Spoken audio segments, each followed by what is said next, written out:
ਮਾਲਕ ਦੀ ਗੱਲ ਸੁਣਦਿਆਂ ਕਰਦਿਆਂ ਜਾਂ ਉਹਨੂੰ ਕਿਸੇ ਵੀ ਤਰੀਕੇ ਦੇ ਨਾਲ ਯਾਦ ਕਰਦੇ ਹਾਂ ਤਾਂ ਆਪਾਂ ਸੱਚ ਦੀ ਕਾਰ ਕਮਾਉਂਦੇ ਹਾਂ।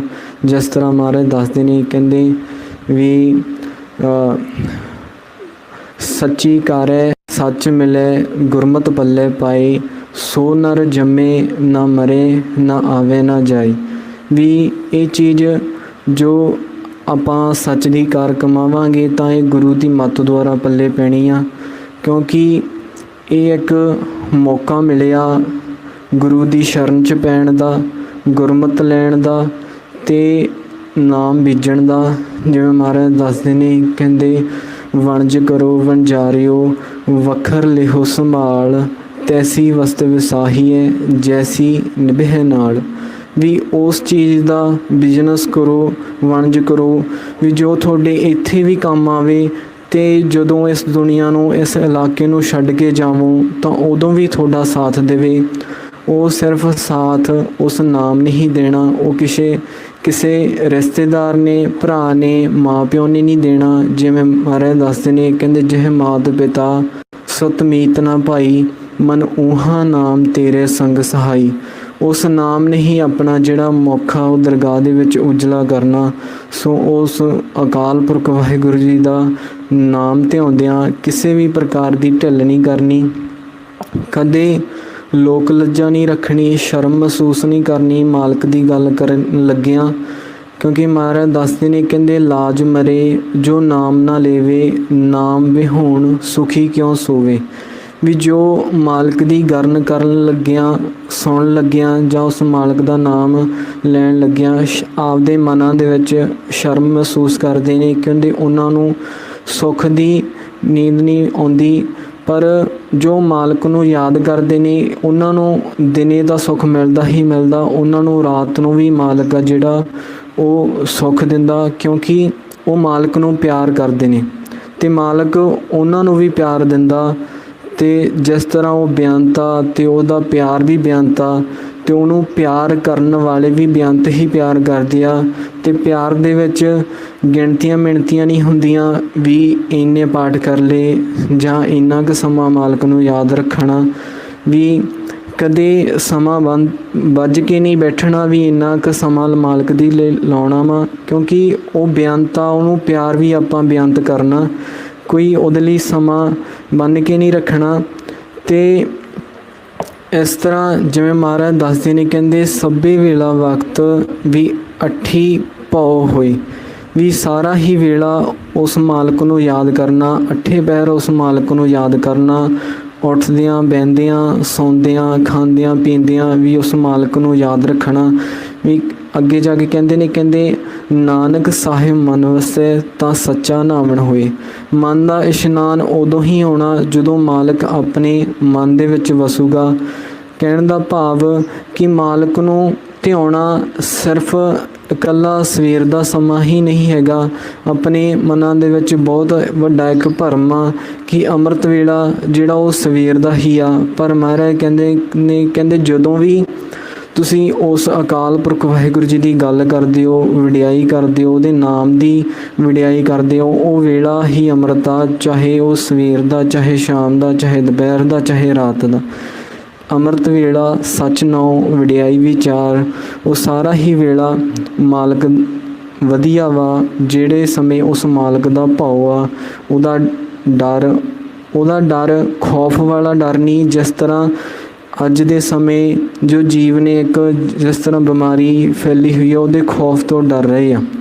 ਪਰ ਮਾਲਕ ਦਾ ਜਿਹੜਾ ਭਾਉ ਆ ਉਹਦੇ ਪਿਆਰ ਵਾਲਾ, ਜਿਸ ਦੇ ਵਿੱਚ ਪਿਆਰ ਆ, ਉਹਦਾ ਸਤਿਕਾਰ ਆ, ਅਦਬ ਆ, ਅਤੇ ਸਿਰਫ ਪਿਆਰ ਦੇ ਨਾਲ ਹੀ ਭਰਿਆ ਉਹ ਵਾਲਾ ਡਰ। ਆਪਾਂ ਵੀ ਉਹੀ ਡਰ, ਮਾਲਕ ਦਾ ਸਤਿਕਾਰ ਵਾਲਾ ਡਰ, ਅਦਬ ਵਾਲਾ ਡਰ ਜਿਹੜਾ ਉਹ ਮਨਾਂ ਦੇ ਵਿੱਚ ਰੱਖਣਾ। ਜਿਸ ਤਰ੍ਹਾਂ ਇੱਕ ਬੱਚੇ ਦੇ ਵਿੱਚ ਆਪਣੇ ਮਾਂ ਪਿਓ ਦਾ ਡਰ ਹੁੰਦਾ, ਉਹ ਵੀ ਆਪਣਾ ਅਸਲ ਮਾਤਾ ਪਿਤਾ ਵਾ, ਉਹੀ ਆ। ਇਹ ਜੋ ਦੁਨੀਆ ਦੇ ਜੋ ਰਿਸ਼ਤੇ ਨੇ ਸਭ ਝੂਠ ਨੇ, ਇਹ ਜਗ ਰਚਨਾ ਸਭ ਝੂਠ ਹੈ, ਜਾਣ ਲਿਹੋ ਰੇ ਮੀਤ। ਸੋ ਇਸੇ ਤਰ੍ਹਾਂ ਆਪਾਂ ਸਾਰਿਆਂ ਨੇ ਘਰਾਂ ਦੇ ਵਿੱਚ ਰਹਿੰਦੇ ਹੋਏ ਉਸ ਮਾਲਕ ਨੂੰ ਯਾਦ ਕਰਨਾ, ਹਰ ਵਕਤ ਯਾਦ ਕਰਨਾ। ਅਤੇ ਜਦੋਂ ਸਮਾਂ ਮਿਲੇ ਇਸ ਜੁਗਤੀ ਵਿਧੀ, ਇਸ ਤਰੀਕੇ ਦੇ ਨਾਲ ਉਸ ਮਾਲਕ ਨੂੰ ਯਾਦ ਕਰਨਾ, ਧਿਆਨ ਦੇ ਵਿੱਚ ਬੈਠਣਾ, ਕਿਉਂਕਿ ਜੁਗਤੀ ਤਰੀਕੇ ਦੇ ਨਾਲ ਹੀ ਆਪਾਂ ਉਸ ਮਾਲਕ ਦੇ ਨਾਲ ਮਿਲਾਪ ਕਰ ਸਕਦੇ ਹਾਂ, ਇਸ ਸੰਸਾਰ ਤੋਂ ਛੁੱਟ ਸਕਦੇ ਹਾਂ। ਜਿਵੇਂ ਮਹਾਰਾਜ ਦੱਸਦੇ ਨੇ, ਕਹਿੰਦੇ ਜ਼ੋਰ ਨਾ ਜੁਗਤੀ ਛੁੱਟੈ ਸੰਸਾਰ, ਵੀ ਜ਼ੋਰ ਦੇ ਨਾਲ ਨਹੀਂ, ਹੱਠ ਦੇ ਨਾਲ ਨਹੀਂ, ਤਰੀਕੇ ਦੇ ਨਾਲ ਇਸ ਸੰਸਾਰ ਤੋਂ ਜਿਹੜਾ ਛੁੱਟਿਆ ਜਾ ਸਕਦਾ। ਸੋ ਆਪਾਂ ਇਸ ਤਰ੍ਹਾਂ ਇਸ ਮਾਲਕ ਨੂੰ ਯਾਦ ਕਰਨਾ, ਹਰ ਵਕਤ ਯਾਦ ਕਰਨਾ। ਇਤਨੀਆਂ ਕਿ ਵਿਚਾਰਾਂ ਕਰਦਿਆਂ, ਸਿਮਰਨ ਕਰਦਿਆਂ ਕਿਸੇ ਵੀ ਪ੍ਰਕਾਰ ਦੀ ਗਲਤੀ ਹੋ ਗਈ ਹੋਵੇ, ਕਈ ਵਾਰੀ ਸ਼ਬਦ ਗੁਰਬਾਣੀ ਦਾ ਅੱਗੇ ਪਿੱਛੇ ਲੱਗ ਜਾਂਦਾ, ਤੇ ਗੁਰੂ ਤੇ ਗੁਰੂ ਦੀ ਸੰਗਤ ਬਖਸ਼ਣ ਯੋਗ ਹੈ, ਬਖਸ਼ ਲੈਣਾ ਜੀ। ਬੁਲਾਓ ਜੀ ਫਤਿਹ। ਵਾਹਿਗੁਰੂ ਜੀ ਕਾ ਖਾਲਸਾ, ਵਾਹਿਗੁਰੂ ਜੀ ਕੀ ਫਤਿਹ।